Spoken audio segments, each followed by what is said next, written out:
జ్వరం వచ్చింది అని చెప్పినా కదా, మాకు ముందు నుంచి అసలు ఎవరికి సరిగ్గా అంతా బాగాలేదు. కొంచెం పర్లేదు అనుకున్న టైంకి ఇంకైతే బాగా వచ్చింది జ్వరము.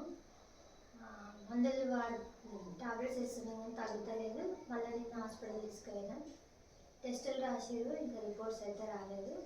వచ్చినాక మళ్ళీ 11 గంటలకు అట్లా రమ్మన్నారు డాక్టర్. మళ్ళీ తీసుకుపోవాలి, మరి ఏమంటాడో గ్లూకోజ్ పెట్టాడో ఏమంటాడో తెలుస్తుంది. అస్సలు నీరసంగా ఉండు, అసలు ఎంత ఘోరంగా అప్పుడెప్పుడో అయ్యింది కానీ మంచిగా ఉంటుండే, అసలు అంత యాక్టివ్గా ఉంటుండే, డల్గా అయిపోయింది. ఏమైంది అని అడుగుతారు, అందుకని వీడియో తీస్తున్నా. ఒక పెద్ద బాబుకి చాలా జ్వరం వచ్చింది. ఓకేనా ఫ్రెండ్స్, మంచిగా ఉండాలని మీరు అందరు కోరుకోండి.